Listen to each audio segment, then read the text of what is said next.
לוקחים, חותכים את זה. זה נראה כמו בצל ירוק. בדיוק, וצריך לחתוך את זה עמוק, כי לפעמים הבוץ נשאר ביניהם. לשטוף אותם טוב, לחתוך באמצע גם. ואת זה מרתיחים איזה רבע שעה עם קצת מלח. ואחרי זה צריך לטחון את זה בקמיניץ.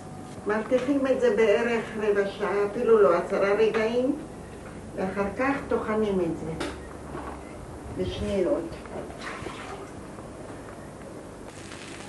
אחרי שזה יתבשל רבע שעה, אנחנו לוקחים את זה מהאש, מכבים את האש, ושמים את זה במסננת, מחכים שיתקרב. אחרי שזה יתקרב, אנחנו סוחטים את זה כמה שאפשר יותר, מכניסים לתוך הסיר, וטוחנים את זה.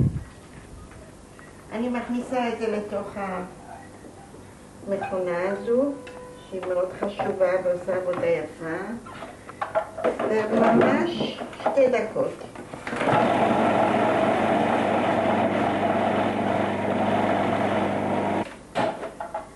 זהו. כן. ואז אני מעבירה את זה לתוך הביצה, לביצה. כן. זהו. ומוסיפים גם את הקמח. בסדר. ואפילו עוד קצת קמח, וקצת פלפל. שימו לב שבינתיים סבא בחצר עובד, מסדר, הכל פה עובד טיפ טופ. שלום סבא! שלום, יאללה, נתקדם. טוב, להתקדם. סבא ממהר. אנחנו מוסיפים עוד קצת קמח, ומוסיפים פלפל שחור. תיקונת. שמים את הפלפל על הקמח, שלא יצא במקום אחד יותר קמח ובמקום פחות. כמובן. דמוקרטיה גם במטבח. כן, אתם מבינים מה שהולך פה. ואז עושים מזה קציצות קטנות, שאפשר יהיה לקחת את זה במזלג בזמן שמברכים. ולזה אומרים קציצות נהדרות וטעימות. ומי שרוצה יכול להכניס גם קצת פטרוזיליה. מקובל.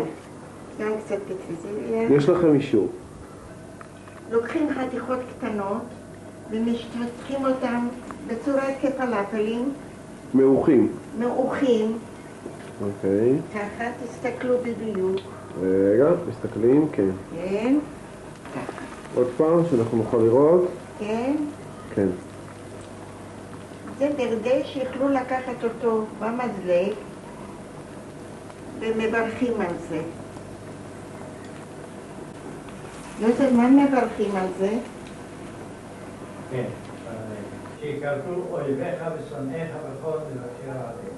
נכון. סבא שלי עם הברכות. סיים כבר עם הגינה. ויש לנו פה את סבא שמתקן. להפוך את הקציצות. כן.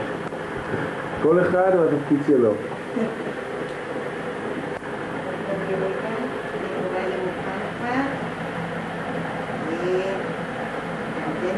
הקציצות מוזהבות כאלה, נכון?